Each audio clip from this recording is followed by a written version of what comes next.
पिता हत्याकांड में उम्र कैद की सजा मिली थी। अमरमणि की रिहाई का शासनादेश जारी हुआ है। समय से पहले ही रिहाई का शासनादेश जारी हुआ। करीब 19 साल से जेल में बंद है अमरमणि। अमरमणि के अच्छे आचरण को देखते हुए आदेश जारी। सुप्रीम कोर्ट ने अमरमणि की रिहाई के आदेश जारी किए थे। कारागार प्रशासन सुधार विभाग ने आदेश जारी किया। अमरमणि त्रिपाठी और मधुमणि जेल से रिहा होंगी। अपनी रिहाई के लिए सुप्रीम कोर्ट ने याचिका दायर की थी। गर्भवती मधुमिता शुक्ला की गोली मारकर हत्या हुई थी। अच्छे आचरण की वजह से बची सजा को समाप्त किया गया। वर्ष 2003 में लखनऊ में मधुमिता की हत्या हुई थी। वर्ष 2007 में अमरमणि मधुमणि को उम्र कैद हुई थी। Amarmani Tripathi Madhumani BRD medical college में भर्ती हैं। इस समय बीआरडी मेडिकल कॉलेज के प्राइवेट वार्ड में भर्ती हैं। जेल में रहने की वजह से दोनों बीमारियों से घिर गए हैं। वार्ड के बाहर पुलिस ने भी पहरा बढ़ा दिया है। अमरमणि पत्नी मधुमणि गोरखपुर जिले जेल में बंद है। राजनीति में दबंगई और बाहुबली का हमेशा से चर्चा रहा है। जिसके नाम के आगे बाहुबली लगा उसी का ताजपोशी हमेशा होती चली गई। हम बात कर रहे हैं महाराजगंज के लक्ष्मीपुर विधानसभा के पूर्व मंत्री रहे अमरमणि त्रिपाठी की, जिनकी आज रिहाई होनी है। राज्यपाल के आदेश पर उनकी रिहाई को मंजूर किया गया है और अमरमणि त्रिपाठी का यही वो घर है जहां अमरमणि त्रिपाठी और उनका कुटुंबा रहता है। हम दिखाएंगे आपको तस्वीरों में। यहाँ पे अमरमणि के बैनर लगे हैं, बोर्ड लगे हैं और कार्यालय का यहाँ पे होल्डर लगा हुआ है। ये उनका घर है अमरमणि त्रिपाठी का, जहाँ पे अमन और उनकी बेटियाँ, अमरमणि की 2 बेटियाँ यहाँ पे रहती थी। मधुमणि भी यहाँ पे साथ में थी। अमरमणि और मधुमणि दोनों ही साथ में एक ही मामले में मधुमती शुक्ला हत्याकांड के मामले में जेल में हैं और करीब 20 साल 1 महीने बाद उनकी आज रिहाई हो रही है। ये वो घर है उनका, अमरमणि त्रिपाठी जी का, जहाँ पे वो रहते थे। और 20 साल बाद अब जब वो वापस अपने घर लौटेंगे, उसके बाद से समर्थकों में काफ़ी जोश और खरोश देखा जा रहा है। यही वो घर है अमरमणि त्रिपाठी का, जहाँ पे वो रहते थे और जहाँ भी वो लोग कहते हैं कि जहाँ भी जैसे भी खड़े होते थे वहीं एक रैली जैसा माहौल हो जाता था। अमरमणि त्रिपाठी की हम बात करें तो 2003 के दौरान समय में मशहूर कवियत्री रही मधुमिता शुक्ला हत्याकांड के मामले में उन्हें जेल हुई। सीबीसीआईडी और सीबीआई जैसे तमाम सुरक्षा एजेंसियों ने मामले को जांच किया। जांच करने के बाद उन्हें दोषी पाया गया। साथ ही उनकी पत्नी मधुमणि को भी दोषी पाया गया, जिसमें उन्हें जेल उम्र कैद की सजा हुई थी। भारत समाचार के लिए आशीष सोनी, महाराजगंज।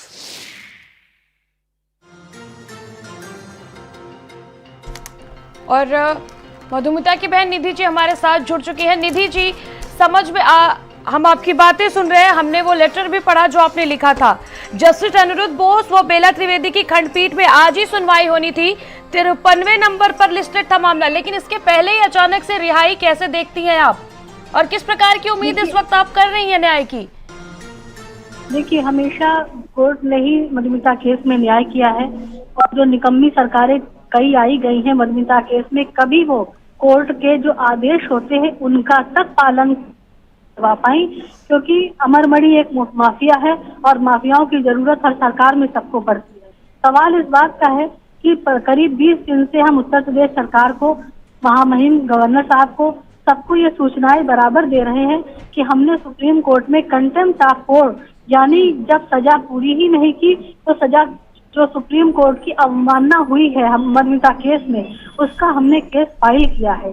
तो जब सबको ये बात पता थी तो 24 तारीख, और सबको ये भी पता था कि 25 तारीख को सुनवाई होनी है, तो 24 तारीख को अफरा तफरी में इनको रिहा करने का मतलब आप समझ सकती हैं कि और सबसे बड़ी बात आपको बता दूं कि जो उत्तर प्रदेश सरकार तो खुद पार्टी भाई पूछा जाएगा ना इनसे ही, क्योंकि जो ये कैदी था उत्तराखंड का और ये रहा है बराबर उत्तर प्रदेश में माननीय मुख्यमंत्री जी के गृह जनपद गोरखपुर में 12 वर्षों से है। जो मेरे पास सरकारी कागज है जो ये बताते हैं, आरटीआई से मैंने प्राप्त किए हैं कि 2012 से 2023 तक एक आलीशान जिंदगी वो जी रहा है।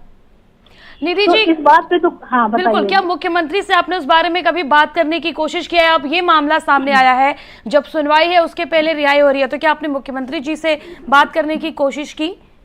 बात नहीं करने की, बात करने के अलावा कम से कम मेरे पास 50 रजिस्टर्ड लेटर हैं और मैंने अपॉइंटमेंट लेने की बहुत कोशिश की, मिला नहीं। गवर्नर साहब को जो हमने भेजा है वो भी मेरे पास मेल रखे हैं कि हाँ, हमने उसमें यही लिखा है कि इतनी मेहरबानी आप लोग कर दीजिए कि जब तक कोर्ट में कोई निर्णय न हो जाए तब तक इसकी सजा माफी पर विचार न करिए, क्योंकि सजा माफी किस बात की, जब 62% से अधिक ये जेल से बाहर रहा है। कि हम नहीं कह रहे हैं कि ये सरकारी कागज कह रहे हैं जो आरटीआई से प्राप्त किए हैं। तो सुप्रीम कोर्ट के आदेश का आप लोगों ने, सब लोगों ने मिलकर वैसे भी खिल्ली उड़ाई है। और मैं आपको एक बात बता दूं कि मेरे और मेरे परिवार के साथ अब कोई भी दुर्घटना होना तय है, क्योंकि वो माफिया बाहर ला रहे हैं। तो जो लोग बाहर ला रहे हैं उन्हीं की ये जिम्मेदारी होगी अगर मेरे साथ कोई दुर्घटना होती है। आप ये सोचिए 20 साल से हम संघर्ष कर रहे हैं। महामहिम गवर्नर साहब के हम रोज लेटर भेजते हैं, कम से कम 50 लेटर मेरे पास रखे हैं रजिस्टर्ड। क्या एक बार मेरा पक्ष सुनना जरूरी नहीं था? मेरा पक्ष भी ना सुनते जब पता था कि सुप्रीम कोर्ट का निर्णय आ रहा है। महामहिम गवर्नर साहब को भ्रमित किया गया है। निधि जी, बिल्कुल मैं आपकी संघर्ष को समझ सकती हूँ, मैं एक महिला की संघर्ष को समझ सकती हूँ। लगभग 20 वर्ष हो गए तब से आप अपनी बहन के लिए इंसाफ की लड़ाई लड़ रही हैं और आज अमर मणि और उनकी पत्नी को रिहा करने का शासनादेश जारी कर दिया गया है। ऐसे में आज 53 नंबर पर सुप्रीम कोर्ट में लिस्टेड है ये मामला। क्या आपके वकील पहले इसकी सुनवाई के लिए वहां पर प्रयास करेंगे सुप्रीम कोर्ट में? देखिए, हम लोग कोर्ट सिफारिश वाले तो है नहीं जी कि कानून का ये तो वकील साहब जाने कैसे क्या करेंगे। वो कानून का जो प्रोसेस होता है उसी हिसाब से चलेंगे।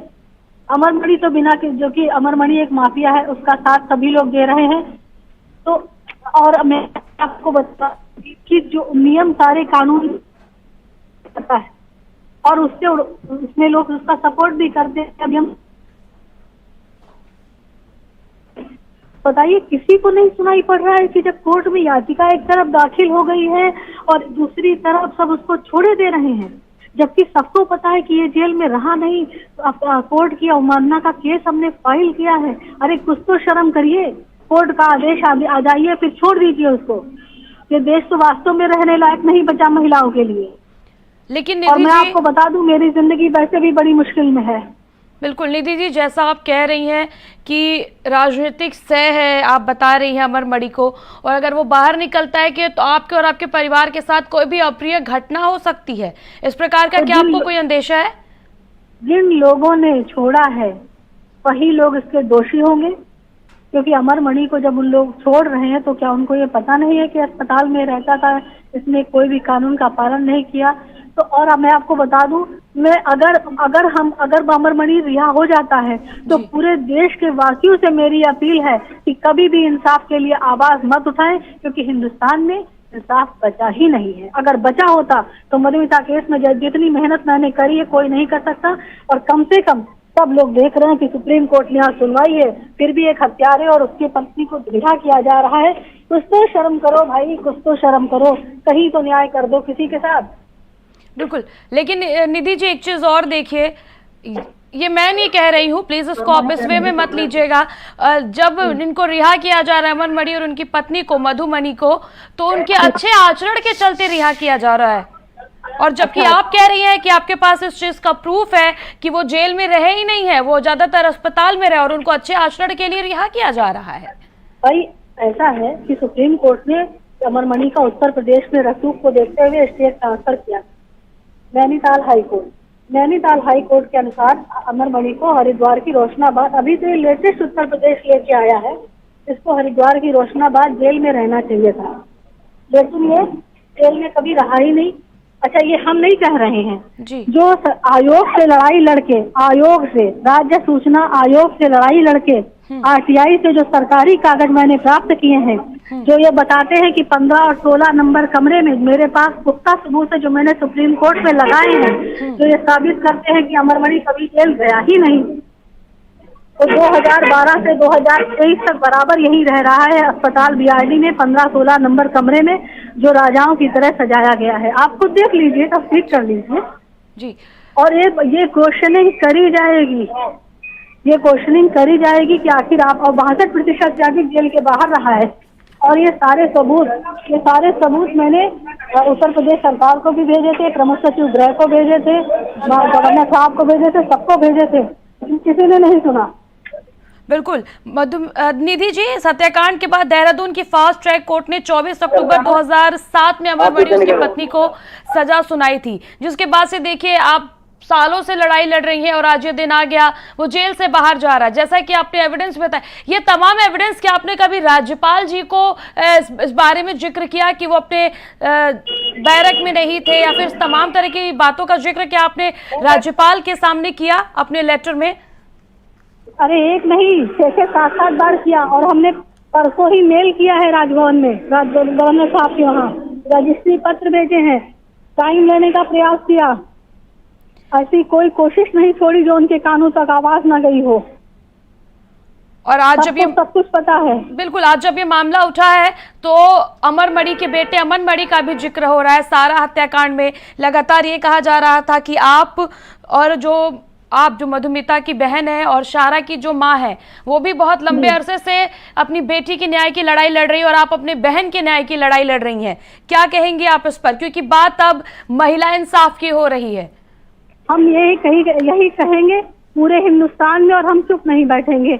हम कुछ ना कर पाएंगे, लेकिन हम इतना जरूर करेंगे कि हिंदुस्तान में यही कहेंगे कि सारी महिलाओं के लिए मेरा यही कहना है कि कभी हिंदुस्तान में आवाज मत उठाए। अगर आपके साथ बलात्कार हो जाए, आपके परिवार की हत्या हो जाए, आप कुछ न बोलिए, आप हत्यारे से मिल लीजिए। अगर हत्यारा राजनीतिक है, माफिया है, तो कुछ नहीं होगा। निधि जी, बिल्कुल निधि जी, मैं उम्मीद करती हूँ आपको इंसाफ जरूर मिलेगा। फिलहाल